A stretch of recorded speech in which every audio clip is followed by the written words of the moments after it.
Logo que a sopa primordial forneceu as condições em que as moléculas podiam fazer cópias de si mesmas, os novos replicadores assumiram as rédeas do processo.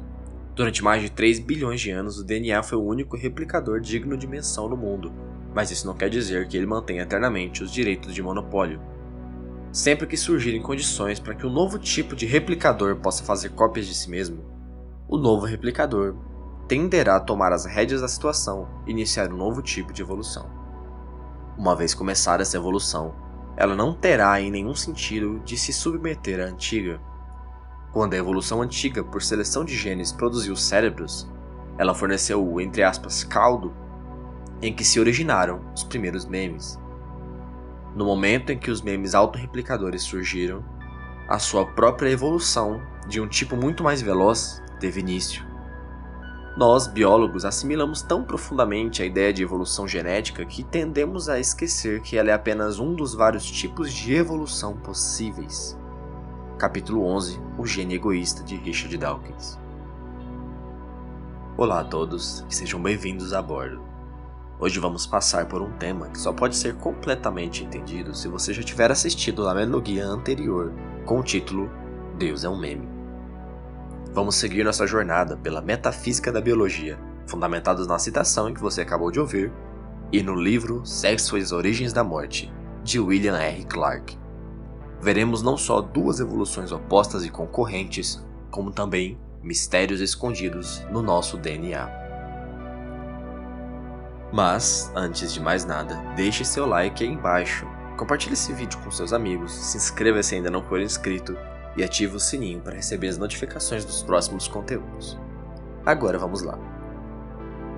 Na sinopse sobre Sexo e as Origens da Morte, é dito que nesse livro o autor analisa a vida no nível da célula enquanto questiona por que envelhecemos, por que a morte existe e por que a morte e o sexo andam de mãos dadas. Revela que existem dois tipos de morte: a acidental, causada por temperatura, inanição ou destruição física, e a morte celular programada, que é causada por nosso próprio corpo, iniciada por códigos presentes no DNA. Aprendemos que cada célula do nosso corpo tem um programa de autodestruição e que o suicídio celular é um acontecimento comum. Se você assiste nosso Golden Pill número 16 sobre o corvo, vai ver que a postura dos membros da Nova Gênesis é não tomar a morte como fato inevitável e, portanto, temos uma postura de oposição. Nesse livro, William R. Clark expõe pontos realmente interessantes que mostram que, mesmo do ponto de vista biológico, o sistema de sexo e reprodução está longe de ser perfeito. Ao contrário da beleza e perfeição que nossos olhos gostam de projetar para a criação como um todo.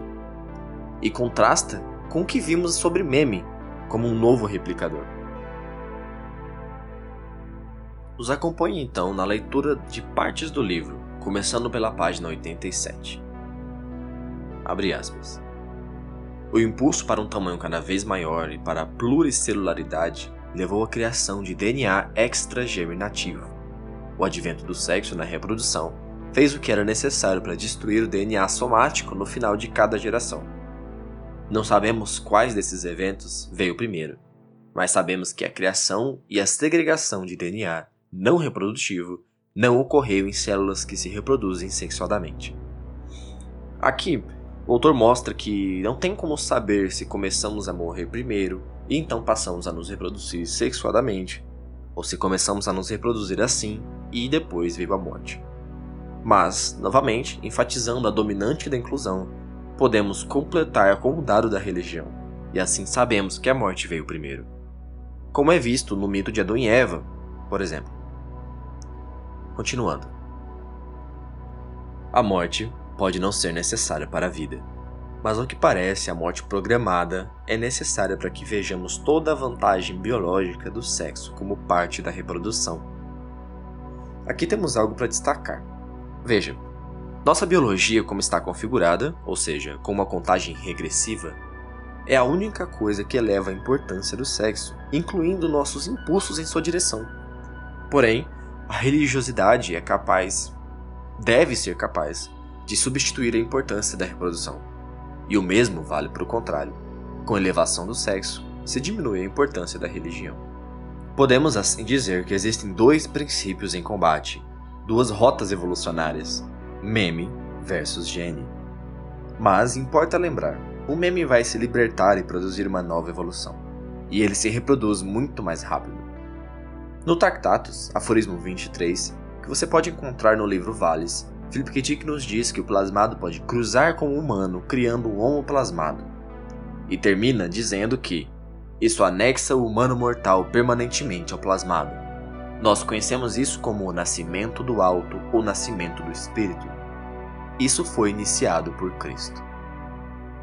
Não sobra dúvidas de que estamos ainda falando de um tipo de reprodução, o novo replicador, que sendo também chamado de zebra, se disfarça, por exemplo, no preto e branco de uma história em quadrinhos. Agora, avançando para perto do final do livro de William R. Clark, páginas 169 e 170, veremos o que ele está falando sobre os filamentos do código de DNA. Abre aspas. Será o fim de nossa busca para entender a vida e a morte esse filamento duplo de 4 ácidos nucleicos combinados em uma tira aparentemente interminável de hieróglifos? Encrostadas nesse holograma, essas instruções que especificam a composição e basicamente o exato lugar de cada molécula envolvida na estrutura pura de uma célula, a estrutura que interage com a energia, o alimento, o oxigênio no ambiente e permite que a célula realize sua missão? E que missão é essa? Nada mais, nada menos do que facilitar a cópia e a transmissão do próprio DNA para a geração seguinte. Nosso DNA parece um pouco menos seguro de si do que o DNA viral. Ele faz centenas de trilhões de cópias de si mesmo, um conjunto para cada célula do corpo, para garantir a transmissão de apenas algumas cópias para a geração seguinte. E depois, ele dirige a destruição de outras centenas de trilhões de cópias, e nós morremos. Ou seja, aqui ele está dizendo que nosso corpo só transmite o DNA germinativo, de espermatozoides e óvulos no caso. Já o DNA somático, que seria o que tem nas células do resto do corpo, com suas centenas de trilhões de cópias, é simplesmente destruído. Esse sistema, além de demorado, percorrendo toda a vida de uma pessoa, também não é nada econômico, não acha? Continuando a leitura. O que leva o DNA a se reproduzir? Por que ele se incomoda com isso? Serão as letras ou símbolos de cada ácido nucleico que trazem uma mensagem que anima o processo de reprodução? Será que nosso DNA contém essa mesma mensagem? Os cientistas desse século decifraram o código genético, a linguagem na qual todos os genes estão inscritos em nosso DNA. Mas, na verdade, descobriu-se que os genes que orientam a construção e a operação do nosso corpo são responsáveis por somente um pequeno percentual do DNA que carregamos em nossas células. O que está inscrito no resto do nosso DNA?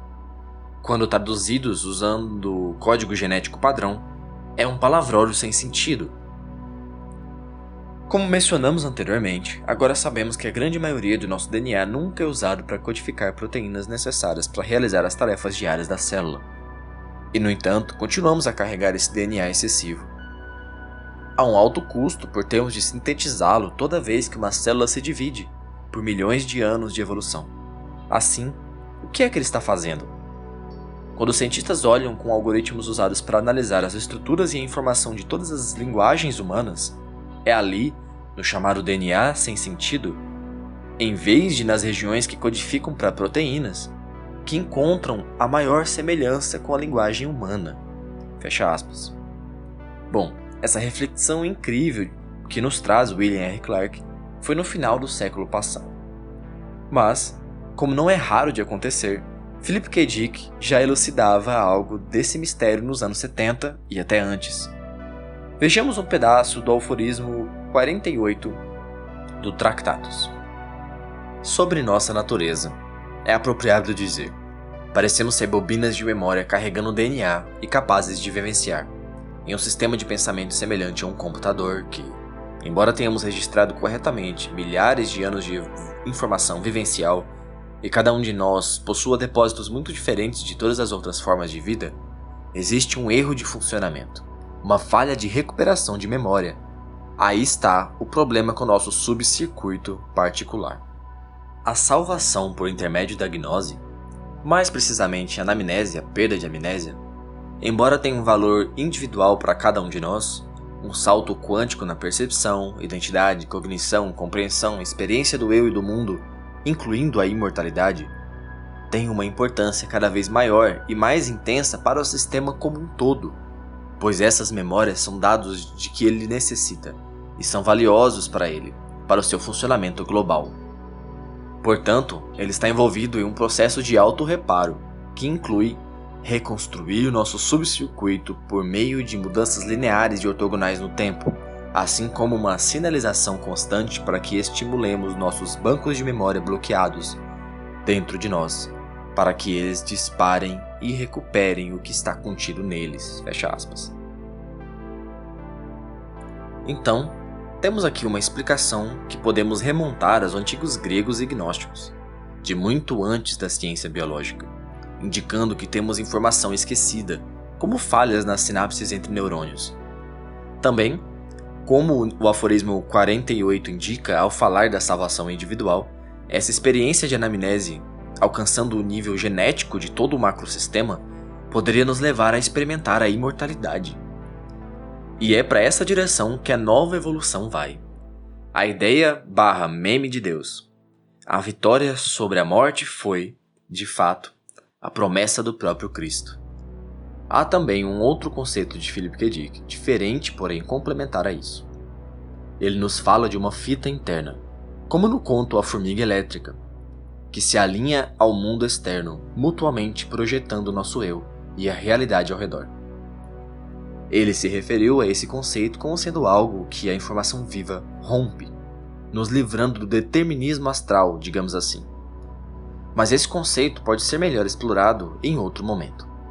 Vamos agora à última citação que separamos para vocês, ainda no livro Sexo e as Origens da Morte. Será que é ali, no DNA sem sentido, que se esconde a mensagem de que o DNA deve se reproduzir? Poderia ser ali que conceitos como linguagem, poesia e vida depois da morte, conceitos que pensamos surgir de nossas mentes, estão inscritos? Não sabemos. É aí que a biologia se refina em química pura e desaparece o fio de nossa existência. Essa é a beira do abismo biológico, embora mal definido, onde a energia que permeia o universo interage com a estrutura e produz a vida. É nessa interface que vemos os dois lados de nós mesmos, e onde nós, seres humanos, às vezes vemos a face de Deus. O Sr. Clarke presume corretamente o que vemos onde, para a ciência, há um abismo. Imagine que terríveis e maravilhosos segredos guardam esses códigos que a natureza morbidamente oculta, em parte operando sem ser vista, em parte mantendo fora da operação.